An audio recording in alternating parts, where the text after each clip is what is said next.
பிடிச்சிருக்கு ஆனா தப்பு. கவனம், பிடிச்சிருக்கு ஆனா தப்பு எல்லார்ட்டையும் இருக்கு, என்கிட்ட இருக்கு. பிடிச்சிருக்கு ஆனா தப்புன்னு ஏதோ ஒன்று இருக்குல்ல, அதை விட்டுருங்க.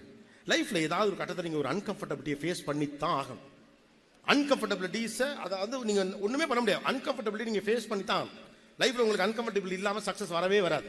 இப்போ பாருங்க, எனக்கு எல்லா கம்ஃபர்டபிலிட்டியும் கொடுத்துருக்காங்க. இந்த இதெல்லாம் போட்டு விட்டா ஜிலு ஜிலுன்னு இருக்கும், ஆனா சத்தம் சரியா கேட்காது. அன்கம்ஃபர்டபிள் தான், வேர்த்து ஊத்துது, சளி பிடிச்சிரும். நாளைக்கு ஊருக்கு போன 24 மணி நேரம் பயணம் இருக்கு, அதை பார்த்துக்கோ விடு, இப்போதைக்கு அதை சரி பண்ணுவோம், அவ்வளோதான். அப்போ பிடிச்சிருக்கு ஆனால் தவறுன்னு நினைக்கக்கூடிய ஒரு விஷயத்தை முதல்ல விட்டுட்டிங்கன்னா லைஃப் முழுக்க பிடிச்ச விஷயத்தை சந்தோஷமாக செய்யலாம். That's more important. whenever you do a wrong thing and your mind is not approving, don't do it. மனசு உங்களுக்கு ஒரு அலாரம் அடிக்கிட்டே, வேண்டாம் இந்தாப்பா வேண்டாப்பா சொன்னா கேளுப்பா அப்படின்னு சொல்லும். அது சொல்லல கேட்டுக்கங்க. அப்போ அடுத்தவன் சொன்ன மாதிரி நம்ம நடந்துக்க வேண்டிய அவசியம் கிடையாது. உங்கள் மனதே உங்களுக்கு மிகச்சரி, உங்களை விட யாருக்கு தெரியும், ரைட்டா? Don't do that. அப்புறம் நண்பர்களுக்காக, தெரிந்தவர்களுக்காக